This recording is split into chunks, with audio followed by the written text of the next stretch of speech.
Well, I'm going to bring you along for a week of my use of my sourdough starter and how I take care of it. So my sourdough starter is here in this jar. It is over 3 years old, and so it is well established. Like a 6 month to a year starter is not real well established. So this one has been super well established. It sits on my counter often. If I'm gone, if I'm not going to use it for a few days, I will refrigerate it. I feed it at least every 24 hours. I don't always go by a time frame. I sometimes will go by looks. You just kind of start learning tricks and do things with how it looks. So after it's been fed 24 hours and the bubbliness has gone down, I will feed it. If I know I'm gonna use it the next day or that night, I just take care of watching it, because different temperatures, different things on my counter affect how my sourdough starter grows, how the yeast works, how my bacteria works. And there is so much good information out there on that. I'm not sharing how to create a sourdough starter. There is a lot of information out there on that as well. I'll put a few sources that I follow and have listened to for podcasts and other YouTubers who I find very informative and helpful for starting a sourdough, and even like the science behind it. There was a really neat podcast I listened to. I'll share that in the description box. But I'm just going to share how I've used it for the week with making my bread on a day. I make pancakes one night. I make pizza crust one night with discard and the active starter. So this guy gets used often, and I did not stick him in the fridge at all for the entire week that I made this video up. And I often don't really. If I'm home, I will use it. I'll find a use for it. I'll look up a recipe or create a recipe to use discard or make crackers, because that's a good discard. So I hope you enjoy this video today, and you can think of ways then through my recipes and a video to use your sourdough. All right, so it is the first evening of the week, and I'm going to make my sourdough bread up. I already mixed it this morning. It has been rising since about 8:30, and it's 8 p.m. right now. So I'll show you what it looks like, and then I'll put it in my 2 loaf pans. I do a white and einkorn flour mix in my sourdough for these sandwich loaves. They are a little more dense, they're moist, so they don't have those nice air pockets that you would get in a kneaded dough. But this is what I've decided to do for us. It's quicker, there's less active hand time. So let me show you the rise. All right, so I've been letting it sit in my mixing bowl here. Sorry, the dishwasher is running too. And so I will get my hands wet, add a little extra flour, and shape it to put in these 2, a 9x5, and I think that's an 8x4.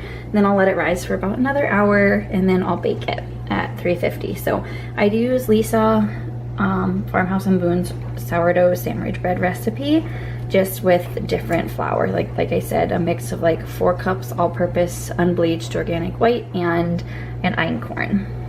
So the dough is very sticky when I'm working with it. So like I said, I put a little extra flour on it and on my hands so that I can separate it out into 2 loaves. Now I don't do any stretch and fold. I just do the folding like 4 times and make it into a loaf shape and put it in my loaf pan. So like I said, it doesn't get the beautiful air bubbles, air pockets that a lot of the like Dutch oven sourdough loaves get, but it still is delicious for a family. It's moist, and I like being able to have the whole wheat flour incorporated. All right, so they've been sitting out for about an hour, and they have risen beautifully. So they look good, and I'll just stick them in for about 45 minutes. Here are my 2 loaves about 45 minutes later. They do get the little crack in there, but they are nice golden brown, especially with that wheat flour, and they smell delicious. Okay, so here's what my sourdough looks like. I'm going to feed it tonight because tomorrow night I will be making pancakes. So I don't have much discard, so I want to make sure I have enough for that. So I'm going to feed it till it looks good, really.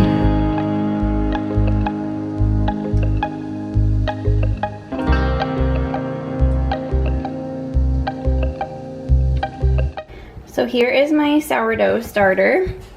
It rose, has some bubbles in it. This is like 20 hours later after I fed it last night. So I'm gonna make my pancake batter with that.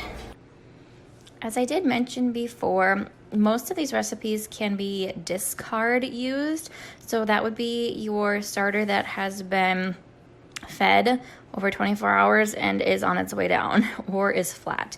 And so, like I said, I don't keep a lot of starter on hand, and so I also use a lot more active starter. And I have never thrown my discard away, except for the beginning when I didn't really know what I was doing with starting sourdough, and I didn't know you could use that discard. All right, so I'm gonna make a sourdough banana bread. I fed it last night. I barely had any starter, and I'm okay with having like a fourth a cup of starter and then feeding it. So this can be made with active starter, which it is right now. It's really bubbly. Or it can be made with discard. So I kind of make up this recipe, but it's very similar to my applesauce bread recipe that I made in a blog for you. And then I'm just going to use some white flour, some cane sugar. Oh, sorry, that's not white flour. Some einkorn flour, cane sugar, maybe a little white flour, and then some coconut oil. And Nevaeh's working on mashing bananas, so that will be going in here to make banana bread muffins, I should say. I do also want to mention, with my starter, I often plan ahead of the week, or the day at least, with what I'm going to make. So I knew I was going to make the sourdough banana muffins, and so that was planned ahead.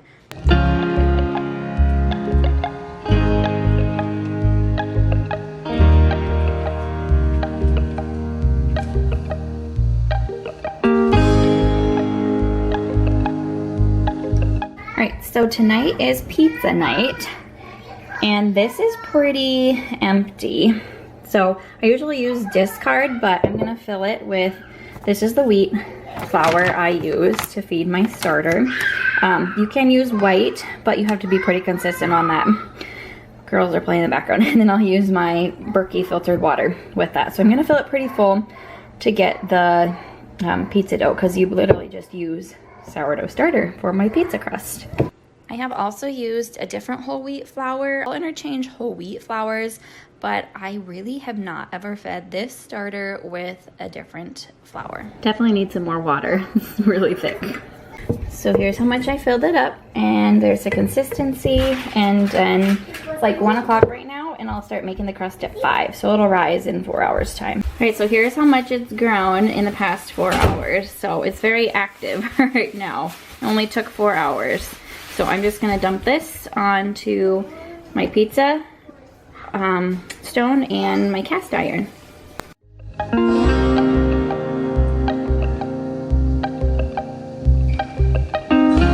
I realized I didn't have quite enough of my starter, and I should have had it a little bit thinner, but it worked well.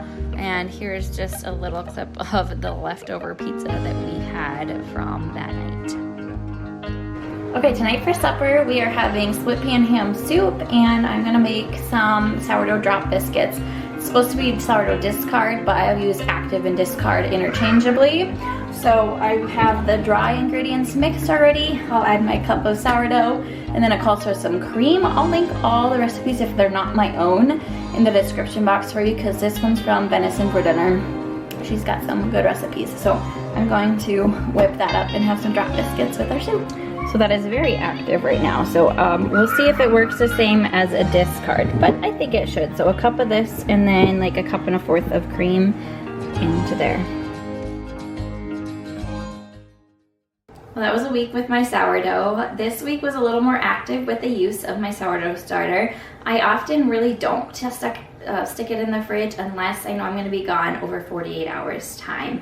I used it pretty much every day this week, as you saw. And so that's just what I do in my home. If I know I'm not gonna use it, like I said, I'll tuck it in the fridge, pull it out, feed it, and then use it 12 hours after that. And I do use, like you saw, my whole wheat flour. And if I were to start an all-purpose flour sourdough starter, I would just create a whole new one. I wouldn't feed it with the all-purpose flour, because this one is well established, and so it would be just something I would probably just create a whole new one. But anyways, that is what I've made for the week. If you haven't subscribed to my channel yet, I'd love to have you join. I do videos like these, homemaking, motherhood, simple and thrifted living.